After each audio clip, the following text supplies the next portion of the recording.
Caríssimos, boa noite. Excelente noite a todos vocês. Vamos iniciar Direito Processual Civil. Olha que doido. Direito Administrativo. Aí tu vê Direito das Pessoas com Deficiência. E agora tu vê Direito Processual Civil. E vamos sentar o sarrafo. Vamos sentar o sarrafo aqui. Direito Processual Civil. Primeira coisa, eu não vou apagar nada. A aula de hoje vai ser esse ponto final. Não vou apagar nada. O que eu vou fazer é escrever uma besteirinha ou outra. Não vou apagar nada. A primeira coisa que eu quero que vocês tenham em mente. Direito processual civil hoje, em concursos públicos de tribunais, está vindo com um edital com conteúdo tão grande, que para vocês terem uma ideia, é equivalente a tudo de direito constitucional, tudo de direito administrativo e ainda sobra um pouquinho. É muito grande porque cai o código todo. Aí a pergunta é, a gente tem tempo para estudar tudo isso? Não. E o pior, não cai só o código todo. Além do código todo, cai a lei do mandado de segurança, umas normas de desapropriação, lei de execução fiscal e etc. Aí o que acontece? A partir do concurso do TRT-11 para técnico, criou-se um terrorismo danado com direito processual civil. Eu mesmo fiquei incomodado com algumas análises dessa prova do TRT-11. Primeiro, a gente está trabalhando em concurso de tribunal faz tempo. Aquela prova fugiu à regra. Por quê? Para técnico vieram 3 questões. Das 3 questões, uma só que era do CPC. E a questão dava para matar. Só que tinha uma questão da lei de execução fiscal, e não eram os primeiros artigos, era lá para o finalzinho, e uma questão sobre desapropriação. Cara, eu quero ver a FCC cobrar aquela questão de desapropriação para nível médio de novo. Nunca mais. Tanto que a prova de analista, para mim, de direito processual civil no TRT-11, foi anos-luz mais acessível. Aí, em seguida, veio a prova do TRT-24, cobrando o processo civil. Aí já veio uma prova normal. Tanto que, na prova do TRT-24, eu fiz, até liberei de graça, eu fiz umas dicas, eram 10 folhas, aí eu olhei a prova. Primeira questão, era a dica número 1. Segunda questão, dica número 6, salvo me engano, porque já foi uma prova normal. Então eu não quero que vocês achem que aquela prova de técnico do TRT-11 é regra. Não, foi exceção. Foi exceção. É como se ela tivesse apertado um botão, roda, vamos ver o que vai cair, vamos ver o que vai cair, e caiu aquela merda lá. Beleza, pessoal? Agora eu vou trabalhar com vocês. E olha, diferente de outros momentos, eu vou começar de trás para frente. Porque toda vez no finalzinho do curso de processo civil é que a gente estuda recurso, execução e cumprimento de sentença. E eu vou começar por aqui. E olha, eu vou te dizer mais. É muito difícil você fazer um curso de direito processual civil em que seja ministrado esse assunto, recursos, execução e cumprimento de sentença. E cai. Só que antes de entrar lá, eu quero trabalhar contigo o seguinte. O que eu vou estudar de direito processual civil? Lei seca. Hudson, mas qual doutrina? Lei seca. Todas as questões que estão caindo do novo CPC, que na verdade é atual, não dá mais para falar novo, é tudo lei seca, tanto para nível médio quanto nível superior. Então você vai ter que estudar lei seca, estudar a lei do mandado de segurança e as outras leis, deixa comigo que eu vou trabalhar contigo. Primeira coisa, eu sei o que eu tenho que estudar, que é lei seca. Segundo, como é que funciona o processo civil? Para que serve essa matéria? Serve para o seguinte, a partir do momento que a gente tem um direito, e o nosso direito é violado, a gente pode fazer justiça com as próprias mãos? A gente não pode. O que a gente tem que fazer? Se o teu direito é violado e você não consegue chegar num consenso com a pessoa que violou o teu direito, você busca a justiça. Você busca o poder judiciário. Porque o Estado ele tem 3 poderes. O legislativo, que cria normas jurídicas. O executivo, que administra a coisa pública. E o poder judiciário. E o poder judiciário, ele vai escutar toda a tua reclamação. Esse juiz, ele me bateu, me chutou minha bunda, olha, tá roxo, tá doendo, olha. Você vai chorar para o juiz. Você vai contar dizendo que o teu direito foi violado. Você vai até o juiz. E quando você vai até o juiz, alegar que você teve um direito violado, você está exercendo um direito que é chamado direito do quê? De ação. Só que esse direito de ação, ele tem que estar no documento. Porque tu não vai chegar assim, não é bagunçado o negócio. O nome desse documento é petição inicial. Ritsu, como assim? Petição inicial é o documento que materializa o teu direito do quê? De ação. Então, em vez de chegar lá chorando, coloca no papel, contrata um advogado, o advogado assina, isso aqui é o quê? A petição inicial. Ocorre que, após você entrar com a petição inicial, essa petição inicial, ela pode estar podre, ela pode estar com alguns defeitos e o processo morrer, mas a gente vai falar. Mas se ela estiver toda certinha, o próximo passo é o seguinte, você entra com a petição inicial, o processo começa. O processo começa, aí eu vou ter um segundo passo. Qual é o segundo passo? É a realização de uma audiência de conciliação ou mediação. Preste atenção. Você iniciou o processo exercendo o teu direito de ação, materializado na petição inicial. Mas após entrar com a petição inicial, não vai direto para a resposta do réu. Primeiro eu tenho o quê? Uma audiência de conciliação ou mediação. Nós vamos falar dela. Nós vamos falar que não é sempre que ela vai ocorrer, não. Tem casos que não vai ocorrer. Agora, beleza. Se tiver acordo nessa audiência de conciliação ou mediação, o processo acabou, morreu.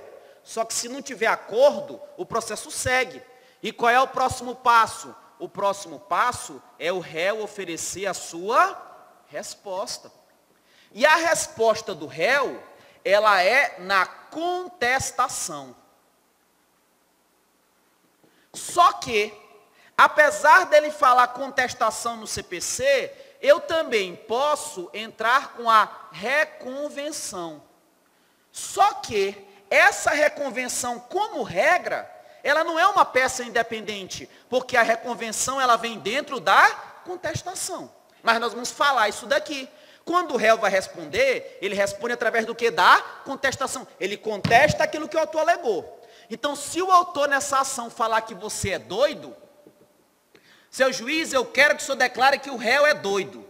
Tu entrou com a petição inicial, vai ser marcada uma audiência de conciliação ou mediação, para quê? Para que esse réu, não, realmente eu sou doido ou não, para que tenha acordo. Se não tiver acordo, o réu tem que oferecer resposta, dizendo se ele é doido ou não. Nesse caso ele vai o quê? Contestar. Mas ele também pode apresentar a reconvenção. O que eu quero que você tome cuidado é com o seguinte, se ela escrever na prova exceção, está errado. Porque exceção morreu. Para o processo civil não existe mais. Ou o réu apresenta a contestação ou reconvenção. Se ele não contestar, ele é revel. Vou conversar contigo. O que é revelia? A ausência de contestação. Só que se ele contestar, ficar tudo bonitinho, certinho, aí eu vou analisar provas. Após analisar provas, o juiz vai proferir a sentença, a decisão, pondo fim a essa fase. E contra essa sentença cabe o quê? Recurso. O que eu vou fazer? Normalmente, eu começo daqui. Só que quando eu chego aqui nos recursos, o meu tempo já está curto. Então o que eu vou fazer? Eu vou fazer o contrário. Porque isso aqui, velho, ó, tu vai chegar comigo, eu não vou trabalhar correndo. Tu vai desmontar, tu vai me dar aula disso aqui. Isso aqui você vai tirar de letra, tá? Mas eu quero começar com o quê? Com recursos. Vocês estão entendendo de onde que nós vamos começar o processo civil? Aí depois eu volto, faço toda a marcha, falando sobre competência, falando sobre ação, jurisdição, intervenção de terceiros que está caindo. Vou falar sobre atos processuais, vou falar sobre todas essas paradinhas. Primeira coisa, quando eu falo em recurso, não cai só para nível superior. Nível médio, isso aqui cai também. Primeira coisa, nível superior, galera que vai fazer analista. Galera que vai fazer analista, acorda para o que eu vou te dizer. Recursos de processo civil em espécie, para ti, o que as bancas gostam de cobrar? 2, apelação e agravo de instrumento. Apelação e agravo de instrumento. O que eu tenho visto? Eu tenho visto algumas pessoas colocando o cronograma de estudo e passando dias e dias estudando a sistemática de recurso nos tribunais superiores. Estudando recurso especial e extraordinário. Não, gente. Tu não pode estudar recurso especial e recurso extraordinário se tu não sabe sequer se a apelação tem efeito suspensivo ou não. Tu não pode fazer isso se tu não sabe quando você vai entrar com agravo de instrumento. Então, galera, acorda. É apelação e agravo de instrumento. Vocês têm que estudar esses dois recursos e eu vou trabalhar com vocês. Belezinha? Agora vamos trabalhar. Primeiro, quando eu falo em recurso, o CPC estabelece o rol. Ele fala quais são os recursos cabíveis. E quais são? Primeiro, é difícil você olhar e gravar. Você vai saber todos os recursos do CPC. Primeiro recurso é a apelação. Além da apelação, cabem 2 embargos. embargos de declaração e embargos do quê? De divergência. Cabem 3 agravos. Agravo de instrumento, agravo interno, agravo em recurso especial e agravo em recurso o quê? Extraordinário. E o recurso especial e recurso extraordinário desce. Também cabe recurso extraordinário, recurso especial e recurso o quê? Ordinário. Às vezes cai na prova o seguinte: das alternativas abaixo, eu tenho um recurso previsto no CPC. Aí tu olha, aí ele inventa os nomes, tu fica meio perdido. Isso já caiu em prova, você tem que saber. Então grava o seguinte, ó, tem apelação. São quantos embargos? 2 embargos. Quantos agravos? 3 agravos e esses 3 recursos aqui. Beleza até aí, pessoal? Olha, apelação, 2 embargos. Embargo de declaração e embargos do quê? De divergência. 3 agravos. Agravo de instrumento interno, em recurso especial e recurso o quê? Extraordinário. E 3R, recurso especial, recurso extraordinário e recurso o quê? Ordinário. Então tu vai pegar isso aqui, tá vendo o jeito que eu fiz? Quando você for estudar os recursos cabíveis, antes de olhar para cá, tu tem que olhar para esse pedacinho aqui, ó, para esse pedacinho. A, 2E, 3A, 3R. Não olha para o quadro, não olha para mim. Olha para mim aqui, não olha para o quadro. Se tu olhar para o quadro, teu olho vai cair. Vem cá. Eu não estou com pressa. O bom de ter o curso longo é isso. Porque se fosse um curso de 2 meses e meio, 3 meses, tu já pensou todas as disciplinas já terem encerrado? Tu já pensou? Sabe o que ia acontecer? A gente ia dar as matérias tudo pela metade. Por isso que a gente quis fazer o curso longo. Pessoal, vem cá comigo. Recursos cabíveis no CPC. Acorda, acorda, acorda, porra. Acorda. Isso aqui é importante, pô. Qual é o recurso com a letra A? Apelação. Tem um recurso com a letra E. O que significa E? São quantos embargos que tem lá? 2. E os 2 têm a letra D. O primeiro é embargos de? E o outro é embargos de? Embargos de declaração e embargos de divergência. Agora com a letra A. Com a letra A é o quê? Agravo. São quantos agravos? 3. Qual é o primeiro agravo com a letra I? Instrumento. Segundo a letra I? E o terceiro? Recurso especial e recurso extraordinário. São quantos com a letra R? 3. Os 2 primeiros estão fáceis. Quais são os 2 primeiros? Recurso especial, recurso extraordinário, recurso... Acabou, acabou. Então, apelação, embargos de declaração e embargos de divergência. Agravo de instrumento e agravo também o quê? Interno e também agravo em recurso o quê? E também recurso extraordinário. E 3R, recurso especial, recurso extraordinário e recurso ordinário. Beleza até aí, pessoal? Tranquilo. Agora que eu já sei essa paradinha aqui, eu tenho que tomar cuidado com o seguinte, porque se eu tenho uma decisão no processo, porque eu coloquei sentença, só que no curso do processo o juiz pode proferir uma decisão. Na fase de provas vai ter uma audiência. Vai ter uma audiência de instrução e julgamento. A pergunta é, e se o juiz proferir uma decisão nessa audiência? Essa decisão é sentença? Não, não necessariamente. Eu posso ter uma decisão interlocutória, então eu posso ter várias decisões aqui que cabe recurso. Eu sei quais são os recursos cabíveis. A pergunta é, quem é que pode recorrer? Isso cai. Quando eu pergunto quem é que pode recorrer, eu estou falando sobre o que? A legitimidade. Ritz, por que tu colocou cabíveis? É de cabimento. Cabimento é um dos pressupostos do recurso, porque quando você recorre, o teu recurso vai ser analisado. Só que o mérito dele só vai ser analisado se ele tiver os pressupostos. O primeiro pressuposto é o que? O cabimento. Aí o que tu faz? Tu entra com embargos de Caetana. Embargos de Caetana. Vai ter o mérito analisado? Não vai ter, porque não é um recurso o quê? Cabível. Só que além do cabimento eu tenho o que? A legitimidade. Quando eu falo legitimidade, eu te pergunto, quem é que pode recorrer? Aí na prova cai bem assim. Tanto a parte vencedora, quanto a parte vencida, tem legitimidade para recorrer. Certo ou errado? Certo ou errado? Errado. Por que errado? Porque quem ganhou... Tu tem motivo para recorrer, caceta? Tu pediu 100 reais, o juiz deu 100, tu não vai recorrer. Então quem tem legitimidade para recorrer é a parte vencida. É mais ou menos no futebol. Imagina o seguinte, imagina que o juiz pegou, estava analisando a jogada, o cara do teu time fez um gol em impedimento. Ritz, eu não entendo nada de futebol, então tenta analisar aí. O jogador do teu time fez o gol em impedimento. Você que torce para esse time, tu vai vibrar?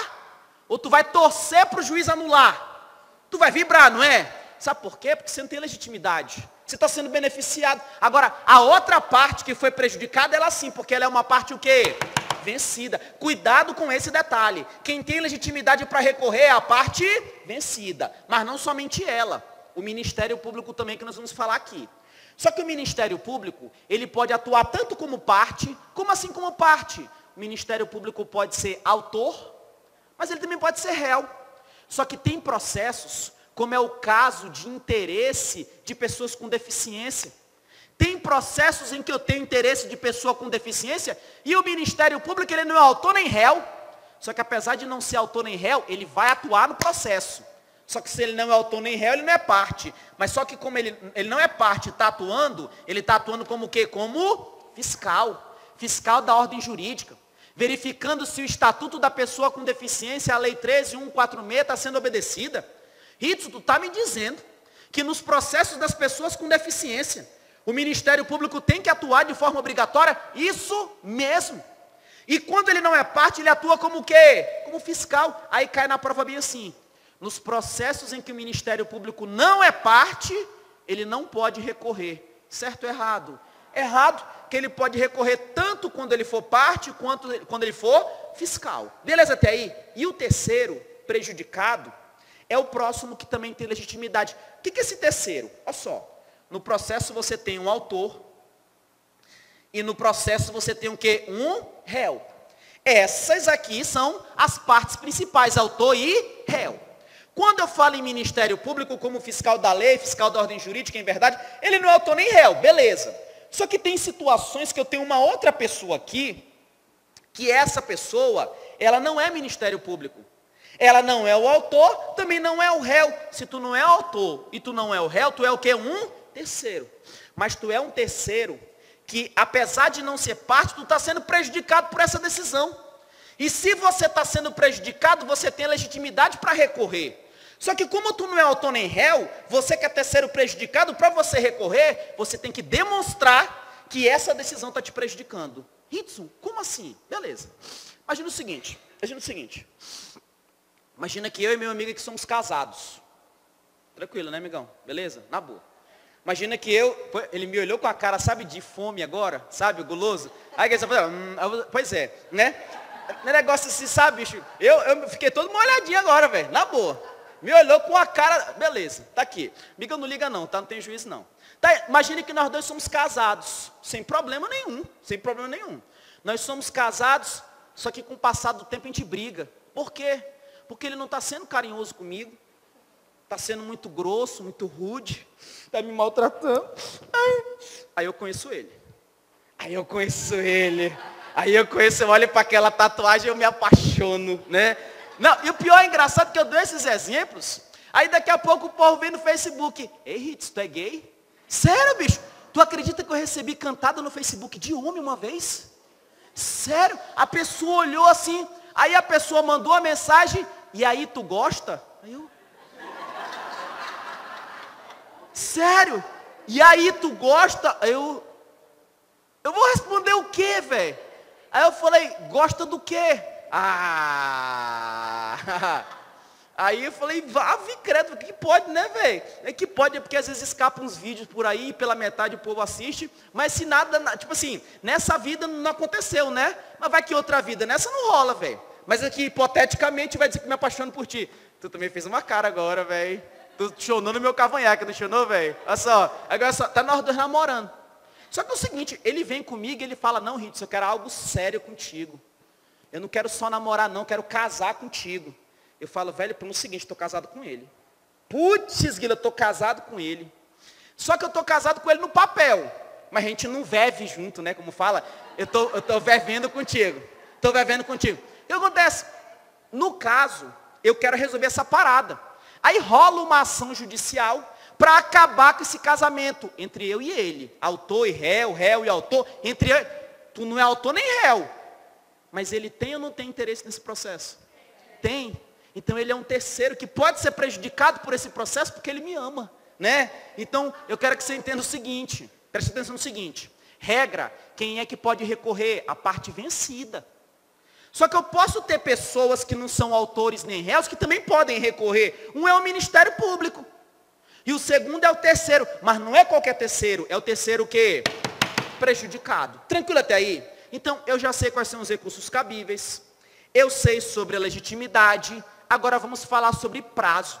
Porque quando você entra com recurso, tem um prazo. Se você perder o prazo, já era. E no processo civil, os prazos estabelecidos em lei, pessoal, contados em dias, são contados em dias úteis. Dias úteis. Dias úteis. Então, quando eu falar para ti aqui que regra, o prazo do recurso é 15 dias, você sabe que são 15 dias úteis. Só que se ele coloca na prova só 15 dias, está certo. Não está errado. Está certo.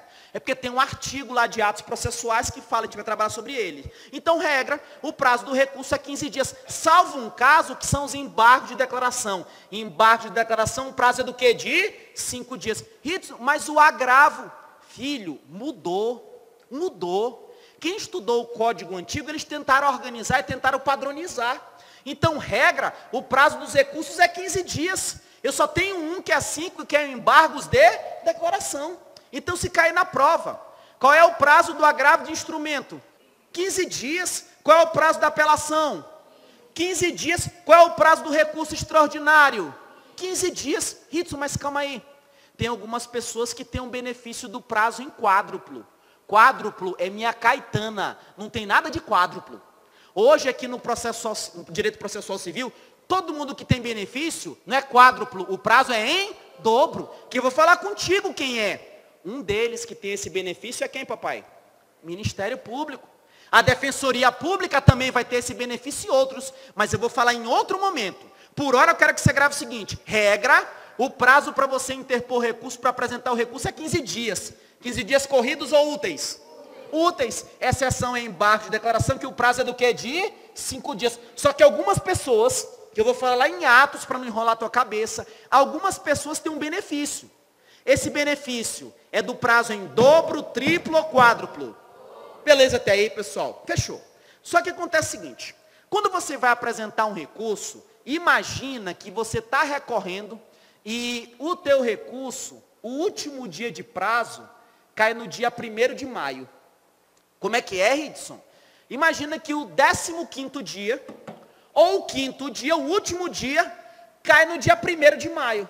1º de maio não é feriado? Se o 15º dia cair num dia que é feriado, cair num sábado, cair no domingo, tu tem que sábado mesmo apresentar o recurso? Domingo? Não dá porque não tem ninguém para receber, não é? Beleza, salvo se for eletrônico. Então eu te pergunto, se o prazo vencer num dia que não é útil, o que acontece com o prazo? Prorroga. Mas prorroga para quando? 1º dia útil seguinte. Não é o 1º dia seguinte. Porque imagina que o dia 2 também é feriado. Então é o 1º dia útil seguinte. O problema é o seguinte. Os juízes, eles têm que saber os feriados previstos em lei. Aquilo que a gente chama de feriado nacional. Só que tem alguns feriados que são feriados o quê? Locais. Como assim feriado local? Feriado lá do município de Guajará-Mirim. Feriado do município de Ji-Paraná. Feriado do município de Rio Grande. Tá lá. É um feriado o quê? Local. Não tem como o juiz saber tudo. Pensando nisso, o CPC falou o seguinte. Caso haja um feriado local, quem é que tem que provar que aquele dia é feriado local? É o juiz que tem que se virar? Não. É ônus da prova do recorrente. Calma aí, Ritz, que eu não entendi. Preste atenção. Se eu estiver falando de um feriado nacional, feriado previsto em lei, feriado que não é local, se o teu último prazo cair no dia 1º de maio, fica tranquilo. Você não precisa provar que 1º de maio é feriado. Tranquilo. Agora, se você chega e fala, opa, dia 27 de fevereiro. Uma data doida, né? Sempre ocorre esse 27 de fevereiro. Pois é, dia 27 de fevereiro é o último dia para eu apresentar meu recurso. Só que dia 27 de fevereiro é o dia da Santa Caetana. Só que Santa Caetana é um feriado local. Aí tu, tipo assim, você fica naquele linguajar que eu odeio, velho, de boa. Bicho, quer me fazer raiva. É você chegar aqui e falar, ei, Ritz, eu tô estudando aqui de boa. Eu fico puto, velho, não gosto, sei por quê, velho. De boa, tô de boa. Não sei, eu acho esquisito. Aí tu fala, não, tô de boa porque dia 27 é feriado. Filho, se for um feriado local, você tem que tomar cuidado. Porque você vai ter que provar que esse dia é feriado. É ônus seu. E se eu não provar, Ridson, só lamento, tu se lasca. Beleza até aí? Então se cair na prova, o recorrente tem que fazer prova de todos os feriados? Não, só o feriado o quê? Local. Ridson, mas calma aí. Eu tenho regra, o prazo de 15 dias e embargo de declaração é 5. E se nesses prazos aqui eu morrer? Se eu morrer, como é que eu faço? Se tu morrer, tu vai ser enterrado, né? Ritz, mas e o processo? Se eu morrer, o processo acaba? Pessoal, preste atenção. Pode acontecer de nesse prazo de 15 dias, ou 5 dias, ou seja lá o que for, a parte falecer, ela ou o advogado. Agora não vamos mais ser casados não, vamos ser pai e filho. Eu sou o pai dele, ele é meu filho. Pai e filho, beleza. O que acontece? Se eu sou pai, quando eu falecer, os meus bens não viram herança para ele? Viram ou não viram? Agora imagina que eu estou movendo uma ação. E nessa ação eu estou querendo receber 3 mil reais. E a ação está tramitando. Enquanto a ação está tramitando e eu estou vivo, o direito é meu, tu concorda? Só que se eu morrer, essa ação é extinta? Nem sempre. Salvo se ela for personalíssima, que a gente fala depois. Se eu falecer, o direito que é meu passa para ele, que ele é meu herdeiro, é meu sucessor. Vocês concordam comigo? Então se cair na prova, no prazo do recurso, se tiver falecimento da parte do advogado, o processo acaba, ele é extinto, certo ou errado? Errado. Nesse caso, vai entrar no processo quem? O herdeiro, o sucessor. E se for advogado, a parte tem que dar um jeito. E eu vou te falar ainda sobre esses prazos, como é que ela vai fazer. Então, se eu tiver falecimento da parte, do advogado, ou então por motivo de força maior o processo fique suspenso, o que eu vou fazer? O processo paralisa. Paralisa para quê? Para sair a pessoa que morreu e entrou quem? O herdeiro ou sucessor.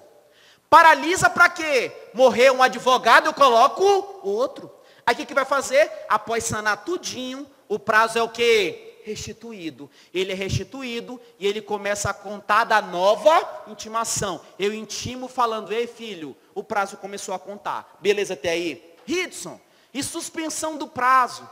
E interrupção do prazo? Calma. Pessoal, se eu empurrar a macaxeira toda, vai dar merda. Então vamos de pouquinho, na boa, dá merda. Processo civil não é fácil. Então eu quero que você entenda primeiro o seguinte, você entendeu quais são os recursos cabíveis? Entendeu ou não? Não, eu quero a resposta de quem entendeu, porra. Para de fuleiragem. Entendeu ou não entendeu?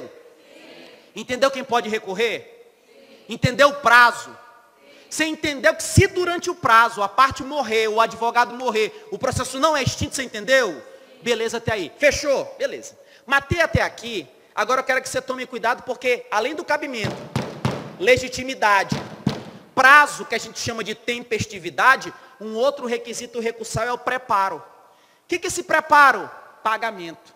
Porque se você quiser recorrer, você tem que pagar. Você tem que fazer o pagamento. Ridson, filho. E eu vou te dizer mais. Quanto maior o trâmite do processo, mais você vai ter que pagar. Quando eu falo em preparo, primeira coisa que você tem que tomar cuidado. Ridson, quando que eu pago? Eu pago no 15º dia? Pessoal, preste atenção. Quando você vai recorrer, e é uma hipótese que você tem que pagar, o pagamento não é no 15º dia, o pagamento é no ato da interposição do recurso. E se você não pagar, você sofre a pena de deserção. Entendi nada. Regra, qual é o prazo para recorrer? 15 dias. Tem uma exceção que é 5. Qual é o recurso que é 5 dias? Beleza. O problema é o seguinte, eu posso entrar com uma apelação No 8º dia, posso ou não posso? Posso ou não posso? Posso, eu tenho 15 dias. Mas se eu quiser entrar no 1º, 2º, 3º, eu posso. O que eu faço? No 8º dia, eu vou lá e entro com apelação. Pô, beleza. Se eu entrei no 8º dia, o prazo não está certo? Tá. Eu entro no 8º. Só que eu pago o preparo só no 15º dia. Está certo ou está errado? Meu recurso vai ser aceito?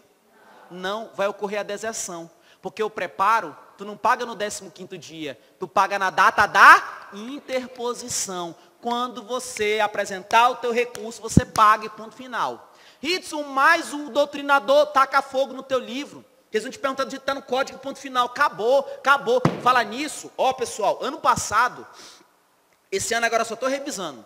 Porque, ó, na boa, a gente para vir dar aula aqui, você tem que estudar muito. Ano passado, eu estudei todas as doutrinas que você imaginar do mundo que abriram de processo civil. Todas as doutrinas, tudo. Eu nunca li na minha vida, igual ali no passado, li tudo.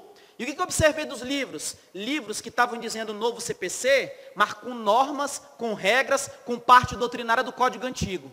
Então toma muito cuidado, fica na lei seca, pelo amor de Deus, tá? Então você sabe que você prepara, apresenta o preparo e você comprova no ato da interposição do recurso. Só que tem algumas pessoas que estão dispensadas desse preparo. Você pagar. Quem que não precisa pagar? Primeiro o Ministério Público. Porra, que filé MP. MP tem prazo em dobro. MP pode recorrer tanto quando ele é parte, como se for fiscal da ordem jurídica. E ele também está dispensado do que? Do preparo. Também os entes da administração direta, ou aula de direito administrativo. Vamos ver se o professor de direito administrativo, que eu acho que eu conheço ele, já vi ele alguma vez. Vamos ver se ele explicou direitinho para vocês. Quem são os 4 entes da administração direta? Quem é o primeiro? Segundo, terceiro, quarto.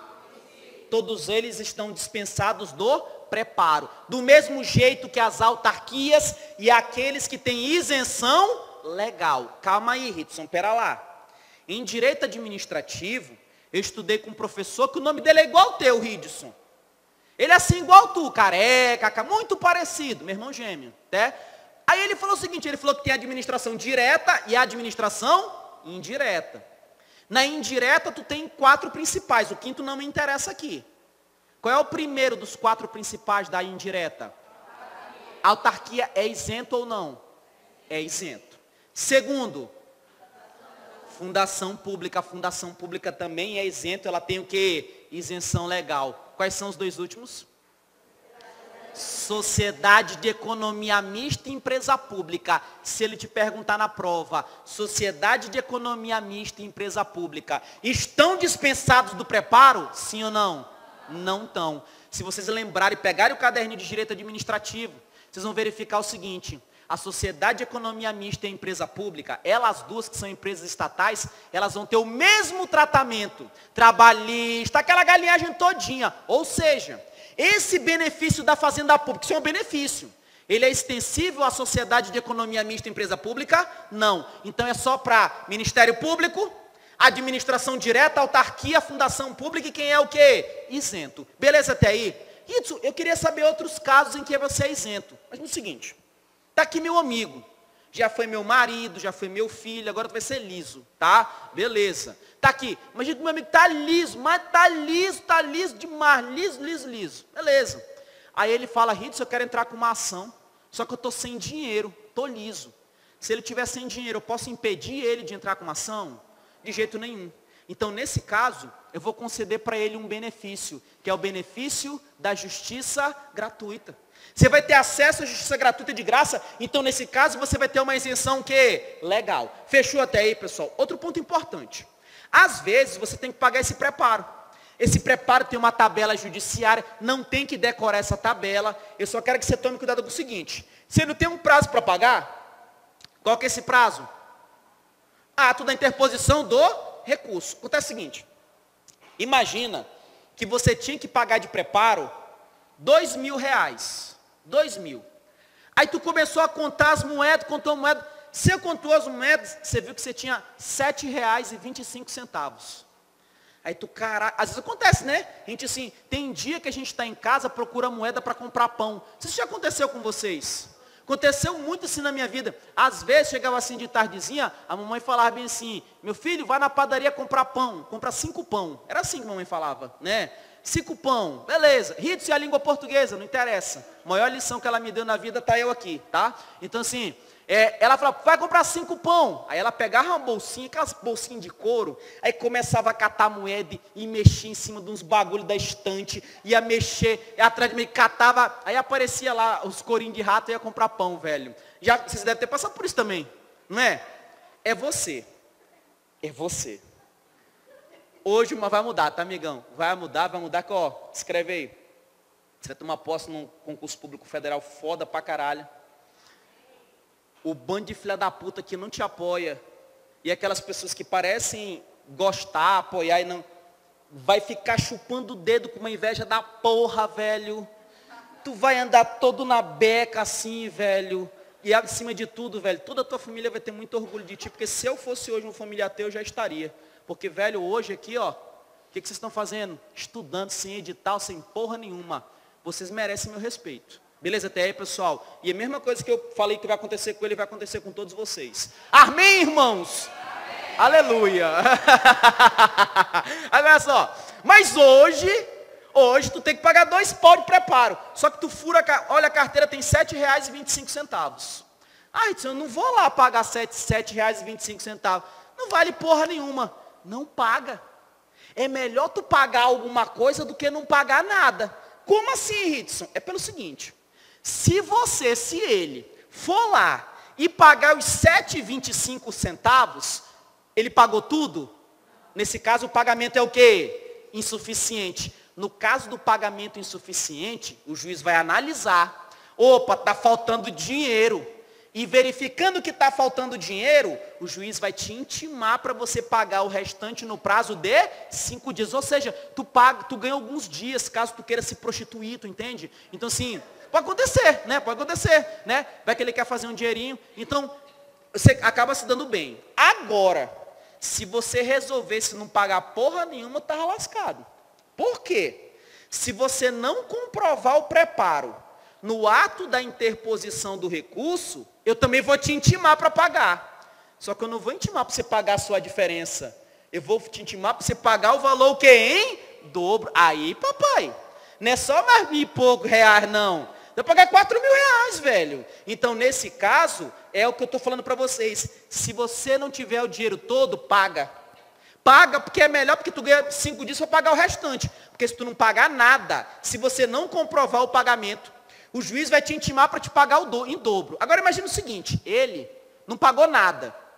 Se ele não pagou nada, o juiz vai intimar ele para ele pagar. E o juiz intima para te pagar em quanto tempo? Quanto tempo ele tem que pagar? Pessoal, falou preparo, associa o número 5.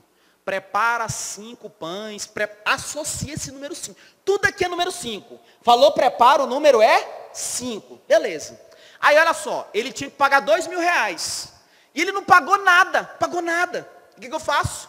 Intimo ele. Eu intimo ele para ele pagar em triplo? Pagar o quê? Em dobro. E se ele tivesse pagado a menor, ele tinha que pagar em dobro também? Não. Mas se ele não pagou nada, ele paga em dobro, né? Beleza, eu intimo para ele pagar em dobro. Só que no prazo dele pagar em dobro, ele pensa assim, opa, já sei, agora eu aprendi. Porque na vida a gente só erra uma vez. O que ele faz? Agora sim, que ele paga R$ 7,25, na expectativa que o juiz dê mais 5 dias. Não, filho, não, porque se tu não pagou nada, tu é intimado para pagar em dobro. E nesse prazo que tu tem para pagar em dobro, se tu não pagar tudo, eu não vou te dar novo prazo para você complementar. Como eu sei que a tua cabeça está meio assim, né? Está meio assim, está meio zureta. Olha para mim. Finge que não é ele, finge que sou eu. Imagina que eu tenho que pagar um preparo de R$ 10.000. E na hora de pagar, eu pago só R$ 500. Se eu paguei apenas R$ 500, o juiz vai me intimar para pagar o restante ou intimar para pagar em dobro? Tranquilo até aí? E eu tenho quantos dias para pagar mesmo? 5 dias. Agora, se eu tinha que pagar R$ 10.000, e eu não paguei nada, não paguei nada. O juiz intima para pagar. O mesmo valor? Não. Quanto? só que no prazo de pagar em dobro, eu pago só uma parte. O juiz vai me dar um novo prazo para complementar. Então, esse prazo para complementar é só quando eu tenho um pagamento insuficiente. Beleza até aí, pessoal? Tranquilaço? Outro ponto importante. Existem situações que você tem que apresentar o preparo, só que você não consegue pagar, mas por circunstâncias alheias à tua vontade. Como assim? Vocês já viram greve bancária? Às vezes greve bancária te deixa na merda, não deixa? Ritsu, eu fico puto porque o bancário, filho, às vezes tu acha que a agência fecha 2 horas, vai lá ver se o bancário fica trabalhando até 2 horas. Meu amigo, bancário trabalha pra cacete, velho. Quem conhece bancário, é difícil, é complicado, velho. Às vezes tu olha, porque bancário não existe bancário feio, tudo é bonito, né? Tu olha bancário tudo bonito, porra, velho, não é fácil, é complicado. Só que às vezes você tem que receber a tua grana e o teu cartão não passa. E tu só saca na boca do caixa. Se lascou, não é? O que acontece? Meu Deus, eu tenho que pagar o preparo e agora, bicho, Jesus, Maria, José, o que eu faço da minha vida? Eu não tenho cartão. Tu chega lá com o seu juiz e fala bem assim, seu juiz, olha, eu tenho dinheiro para pagar, só que o meu cartão está pode. Meu cartão está pode, e por conta disso eu não posso pagar. Então é uma situação que eu estou diante de um justo impedimento. Nesse caso, o relator do recurso, analisando, ele pode pegar e falar assim, beleza, eu concordo. E ele deixa para lá essa perca de prazo. Perdeu o prazo, ele deixa para lá. Aí o que ele faz? Ele te dá mais 5 dias para você pagar. E contra essa decisão dele não cabe recurso. A decisão é o quê? Irrecorrível. Como é que é? Isso não entendi nada. Repito. Greve bancária. Você precisa sacar o dinheiro para pagar. Se bem que greve bancária suspende o prazo, mas se deixa para lá, só para a gente entender. Só que tu não está conseguindo sacar. Não é um justo impedimento? Tu chega lá com o juiz e fala, seu juiz, eu não estou conseguindo sacar. Aí o juiz, que dó, eu vou te dar mais um prazo. Qual é o prazo que ele vai dar? E contra essa decisão dele que deu prazo, cabe qual recurso? Não cabe, a decisão é o quê? Irrecorrível. Beleza até aí, pessoal? Tranquilo. Já sei também disso daqui do preparo, só falta um detalhe.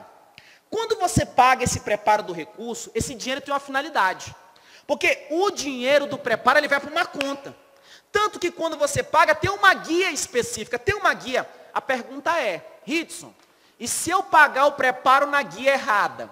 Se você pagar na guia errada, você corre o risco do dinheiro, em vez de cair na conta A, cair na conta B. Acontece que pelo CPC atual, se você se equivocar na guia do pagamento do preparo, não ocorre deserção. Então, se você pagar na guia errada, o teu recurso é conhecido ou ele não é conhecido? Ele é conhecido. Por quê? Porque não é fácil. Se eu paguei e caiu na conta errada, não é só transferir? É só transferir, pessoal. Ainda tem outra. Caso você tenha pago na guia errada, e o relator olha para a guia e fala, rapaz, que guia doida é essa?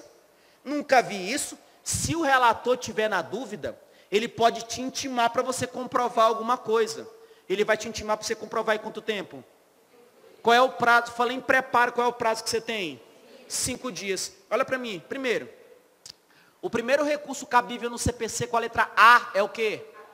Apelação. Com a letra E são os embargos. Embargos de declaração e embargos de divergência. Com a letra A, qual é o recurso? Agravo. Agravo de instrumento, agravo. Agravo em recurso especial e recurso 3 R's. Qual é o primeiro R? Recurso especial, extraordinário, ordinário. Quem tem legitimidade para recorrer? Primeiro, a parte vencida. Segundo, aquele órgão lá que é interessante, é quem? Ministério Público. Em 2 casos, quais são os 2 casos? Parte ou fiscal. E o terceiro, que não tem nada a ver com recurso. Ele nunca pode recorrer, certo ou errado? Ele pode recorrer quando ele for o quê? Prejudicado. Qual é a regra? Regra, qual é o prazo para recorrer? Só que tem um caso que não é 15. Qual é esse caso? Embargo de declaração em qual prazo? 5 dias. Só que além da tempestividade, eu tenho que tomar cuidado porque tem um preparo. Preparo é o pagamento. O pagamento é no prazo recursal ou no ato da interposição? E se você não preencher as regras do preparo, o teu recurso é deserto, não sobe. Só que pode acontecer o seguinte, você paga o preparo, só que tu paga só uma parte. Tu é intimado para pagar em dobro o resto, certo ou errado? Errado, tu é intimado para pagar o restante. Em quantos dias? E se tu não pagou nada, tu é intimado para pagar o restante. Intimado para pagar o quê? Em dobro. Em qual prazo? 5 dias. Pagou na guia errada, o recurso é analisado ou não? Mas se o juiz estiver na dúvida, ele te dá um prazo. Qual é o prazo? No preparo, se o juiz olhar para a cor da tua cueca e falar bem assim, nossa, que cueca bonitinha, quantos dias você levou para comprar isso? Qual é o prazo que você vai marcar? 5 dias. Se ele chegar bem assim, prepara uma feijoada, tu vai preparar em quanto tempo?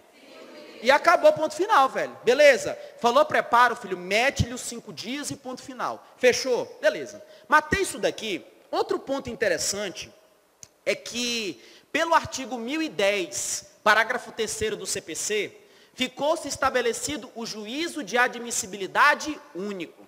Primeiro, peço perdão, tá, pessoal? Olha, essa primeira parte que eu estou estudando com vocês de recursos, ela vai do artigo 994 ao artigo 1008, tá? Que são as disposições gerais. O que é esse juízo de admissibilidade único? É mais ou menos o seguinte. Eu vou pegar no terceiro encontro, que eu vou falar de competência com vocês, vou desenhar o esquema do Poder Judiciário.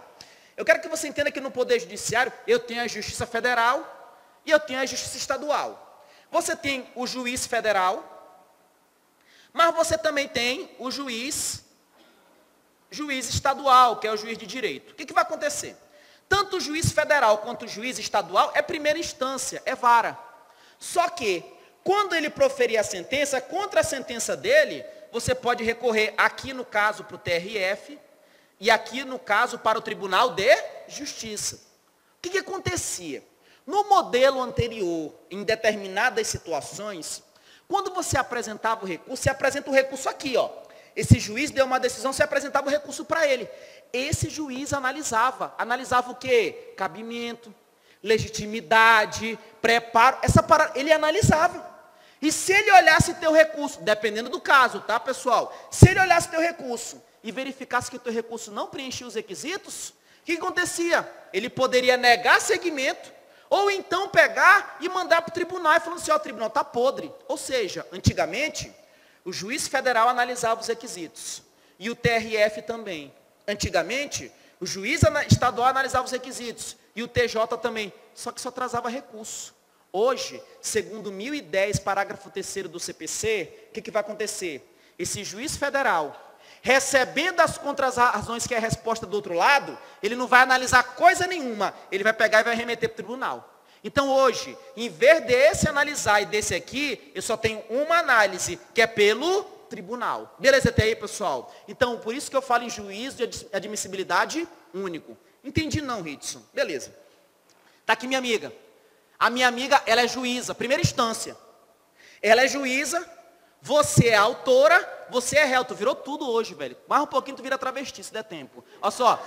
Então assim, ó, ela é juíza, essa daqui é autora, o meu amigo é réu. Acontece. A juíza, ela profere uma sentença condenando o réu. E o réu, fica puto. O réu recorre contra a sentença dela, mas ele recorre para quem? Tribunal.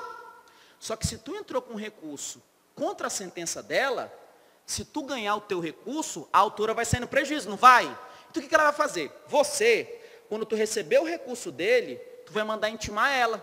Para quê? Para falar assim, ei, autora, o réu está recorrendo. Tu quer falar alguma coisa? Tu quer apresentar as tuas contrarrazões aos recursos? Beleza? Tranquilo. Aí ela já recebeu o recurso e já recebeu as contrarrazões. O que a juíza vai fazer? Ela vai analisar os requisitos desse recurso ou ela vai remeter para o tribunal? Remeter para o tribunal. Porque acabou esse negócio de ela analisar o requisito e o tribunal também. Quem analisa o requisito é o tribunal. Beleza até aí, pessoal? Juízo de admissibilidade único. Próximo ponto, em recursos. Existe uma divergência doutrinária gigantesca. Porque sobre recursos eu tenho vários princípios. Só que para a tua prova, isso aqui vai se estender até para outras matérias. Quem vai fazer o concurso do TST, deixa eu beber água aqui. Quem vai fazer o concurso do TST,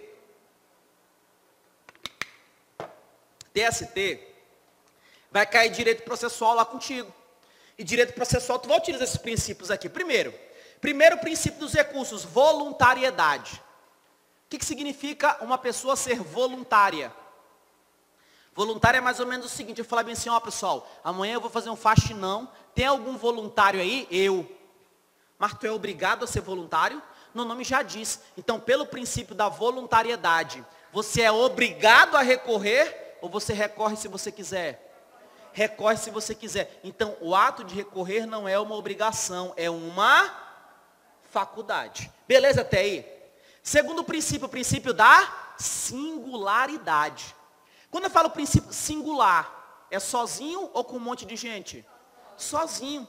Pelo princípio da singularidade, contra uma decisão, só cabe um recurso.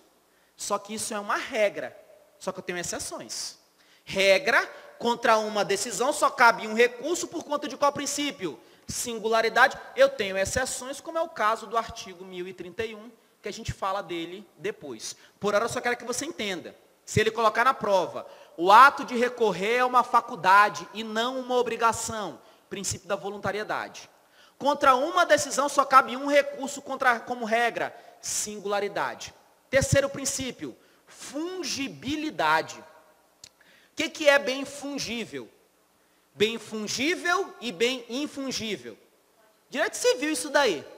O que é bem fungível e bem infungível? O bem fungível é que ele pode ser trocado, né? Por outro da mesma espécie, qualidade. E o infungível? Não pode. Então, quando eu falo o princípio da fungibilidade, é que você apresentou um recurso. Só que, na verdade, não era aquele recurso, era outro. Aí, apesar de ter entrado com o recurso errado, se for o caso, eu aceito o teu recurso pelo princípio do que? Da fungibilidade. Como é o caso do artigo 1024, parágrafo 3º. Nesse artigo 1024, parágrafo 3º, existe situação que cabia agravo interno. Só que tu entrou com embargos do que? Nesse caso, os teus embargos de declaração, apesar de ser o recurso errado, ele vai ser recebido como agravo interno, pelo princípio do que? Da fungibilidade. Quarto princípio, acorda, caceta. Acorda, eu adoro pegar o segundo tempo, porque vocês estão mais cansados. Quarto princípio, proibição do reformatio impégios. O que significa esse princípio? Proibido reformar a decisão em prejuízo do recorrente. Toma cuidado para não confundir, porque imagina a seguinte situação. Toma cuidado. Eu tenho um autor. Esse autor, ele chega lá com o juiz e fala bem assim, Juju, eu quero 10 mil reais. De quê? Danos morais, sei lá. Aí tem o réu. Está aqui o réu. O que o réu faz? O réu fala, não quero pagar nada. Aí vem o juiz e profere a sentença. O juiz profere a sentença. Na sentença, o que o juiz faz? O juiz condena o réu em 5 mil reais. Preste atenção. Autor pediu 10 mil reais. O réu não quer pagar nada. O que o juiz fez? O juiz condenou o réu em 5 mil. O réu pode recorrer? Pode, porque ele não pode pedir para excluir. O que vai acontecer? Pelo princípio da proibição do reformatio impégios, o juiz, quando analisar o recurso do réu, ele pode subir a condenação? Não pode, porque se ele subir a condenação, ele está reformando em prejuízo. Então, ou ele diminui ou exclui. Todavia, se o réu recorrer, pedindo para excluir, para não pagar nada, e o autor também recorrer, porque o autor pode recorrer, não pode? Só que o autor não vai pedir para excluir. O autor vai pedir para quê? Para majorar. Se o autor recorrer, pedindo para aumentar para 10 mil, o juiz pode aumentar essa condenação? Pode ou não? Pode. Ritz, então eu não entendi o princípio. Eu quero que você entenda o seguinte. O princípio é analisado de forma individual. O juiz, quando ele analisar o recurso do réu, com base nesse recurso, ele pode aumentar a condenação? Ele não pode. Mas ele pode aumentar a condenação com base no recurso do autor, que não tem nada a ver. Então, ou seja, proibição do reformatio impégios. Quando eu recorrer à arma que eu utilizei, se a minha arma é esse recurso não pode servir para me matar. É proibido a reformatio impégios. Só que a arma da outra pessoa, aí já é da outra pessoa. Tranquilo até aí, pessoal? Fechando. Princípio da dialeticidade, que é o mais perigoso de todos. que significa dialeticidade? Sabe uma coisa que eu não gosto? Quando você conversa com a pessoa e a pessoa não tem o que falar para ti. Tipo assim, você chega em casa, cadê teu marido? Você chega em casa e ele não está. Dá 11 horas, 11h30, meia-noite, tu tá armado até os dentes. Ele chega em casa meia-noite e meia. Chega em casa meia-noite e meia, com as mãos sujas, a roupa suja, suado, fedido. Que foi? Não, pneu furou. Pneu furou? Foi, pneu furou. Pneu furou, beleza, pneu furou. O que a mulher faz nesse momento? Gostei. Ela pega a chave do carro, vai até o porta-malas conferir. Aí no que ela verifica, porque ainda tem que ter análise de provas. Porque a mulher dá um contraditório e ampla defesa para o marido. Quando ela olha e verifica que o step está zeradinho, e ela olha o pneu, ela revira o pneu todo, ela leva a lupa para ver se tem algum remendo, e ela vê que não tem nada, ela chega bem assim e fala: ô Mário, ô seu filho do Mário, não, porque ela vai chegar, se ela estiver na razão, ela chega por onde voadora nos teus peitos já. Então, sei lá, aí o cara não tem o que falar, porque não sei o que lá, que meu amigo do Flamengo, o futebol, a cadeira, o cursinho. O cara começa a falar coisa sem coisa, ou seja, tu traz uma coisa para ele, tu alega um fato. Só que ele fala sem motivo, o que ele está trazendo não está rebatendo a tua alegação. Se eu falo uma coisa contra ela, e ela não rebate, nesse diálogo, nessa briga, está faltando o quê? Dialeticidade. Então, quando tu chegar com teu marido e falar que ele fez alguma coisa, ele não tiver argumento, ou seja, ele não conseguir atacar as tuas alegações, o que vai acontecer? O recurso dele não vai ser provido, por falta de dialeticidade. Então, se acontecer isso contigo, tu já sabe o que você vai responder ao teu marido, tá? Nesse caso, eu não aceito tuas alegações por falta de dialeticidade. E na prova cai bem assim, ó. Qual é o nome do princípio? Que por este princípio o recurso não é conhecido, porque o recorrente não ataca os fundamentos da decisão. Quando tu não ataca o fundamento da decisão, fica só falando coisas sem sentido. Isso é voluntariedade, singularidade, fungibilidade, reformatio impédio, dialeticidade. Dialeticidade. Olha para mim, vem cá. Qual é o nome do princípio que por ele, contra uma decisão, só cabe um recurso como regra? Que princípio é esse? Só que tem situações que você entra com recurso errado, só que o juiz aceita o recurso errado como certo. Que princípio é esse? Fungibilidade. Qual é o nome do princípio que por ele você não é obrigado a recorrer? Você recorre se você quiser. É o que com a letra V? Voluntariedade. Tranquilaço? Beleza. Matei princípios. Agora vamos falar sobre os efeitos. Aqui é outro ponto, ó. Pessoal, pelo amor de Deus. Efeito devolutivo, você pode pegar 30, 40 folhas de uma doutrina. Não quero que vocês façam isso. Os recursos, além dos princípios, eles têm alguns efeitos, eles têm alguns poderes. Qual é o poder que ele tem? Eu quero trabalhar com 3. Eu quero trabalhar sobre o efeito devolutivo, translativo e o efeito o quê? Suspensivo. Primeiro, efeito devolutivo. Quando eu falo efeito devolutivo, se você entra com uma ação e o juiz vai analisar, você leva 50 fatos. O juiz analisa aqueles 50 fatos. Só que na hora de decidir, apesar de analisar os 50 fatos, ele observa que 2 são principais. E ele se baseia na decisão nesses 2 fundamentos. O que acontece? Tu recorre para o tribunal. O tribunal só pode analisar esses 2 fundamentos, ou o tribunal pode analisar todos os 50 fundamentos? O tribunal pode analisar tudo. Significa que se ela é juíza, e contra a decisão dela eu recorrer, eu vou pegar o processo e vou devolver todo para o tribunal. Não é só uma parte. Eu entrego para o tribunal tudo. Esse é o efeito chamado efeito o quê? Devolutivo. Tu transfere o exame total para o tribunal. Diferente do efeito translativo. Quando eu falo em efeito translativo, eu tenho que entender o seguinte. Regra. O juiz ele só vai analisar aquilo que você pedir. Se você não pedir, ele não vai analisar. Regra, o juiz não age de ofício. O que é agir de ofício? É agir sem pedido. Salvo quando eu tiver autorização legal. E uma das situações é o efeito translativo. O que é efeito translativo? É aquele efeito em que o juiz pega o teu recurso, E ele analisa algumas coisas de ofício, mesmo que você não tenha pedido. E o que ele pode analisar de ofício? As matérias de ordem pública. Ritsu, não entendi. Volta aqui, ó. Volta no exemplo. O autor pediu 10 mil, beleza? O réu foi condenado em 5 mil. E o réu entra com recurso. O réu, seu juiz, é injusto. 5 mil reais é muito dinheiro. 5 mil reais, e o réu vai falando de 5 mil, 5 mil, 5 mil, 5 mil. E o juiz está analisando aqui o processo. Aí o juiz analisa o processo. Opa, calma aí. Mas quando o réu foi citado, ele foi citado pelos correios. Ele não pode ser citado pelos correios. Isso aqui é uma hipótese que é proibida, isso aqui é nulo.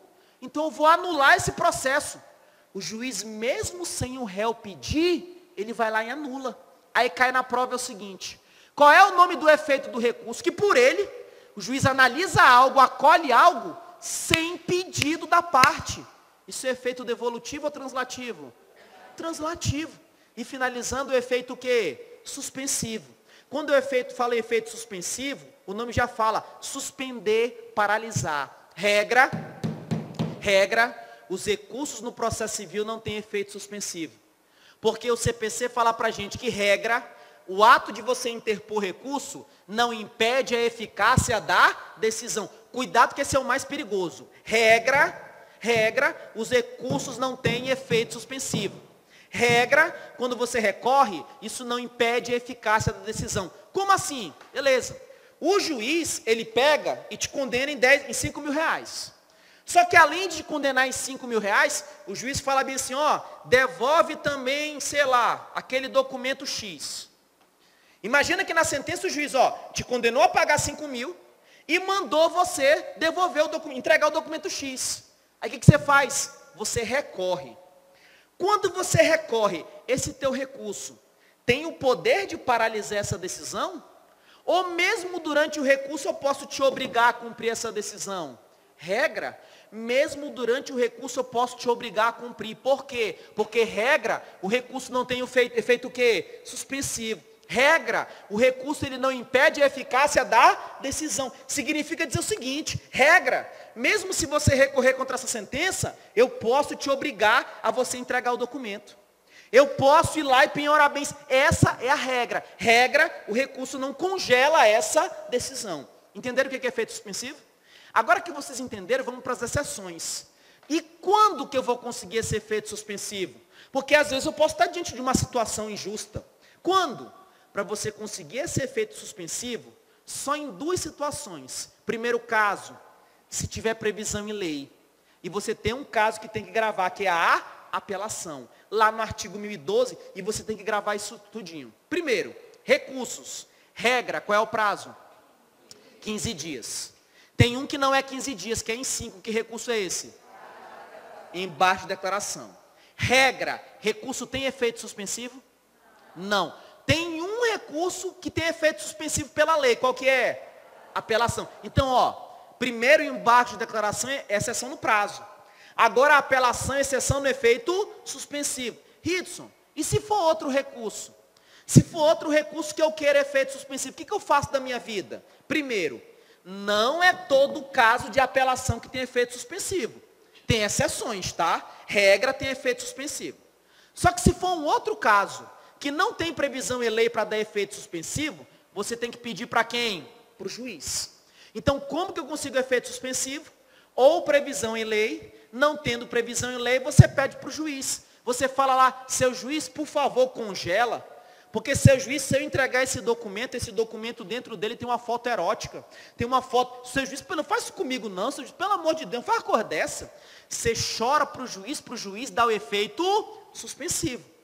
E para o juiz conceder esse efeito suspensivo, você precisa comprovar 2 coisas. O risco e que é provável que você ganhe. Então, para o juiz dar, para o relator do recurso dar esse efeito suspensivo, você tem que provar o risco e a probabilidade que você ganhe. Risco do quê? Primeiro risco, GD. Risco de grave dano. Risco de grave dano.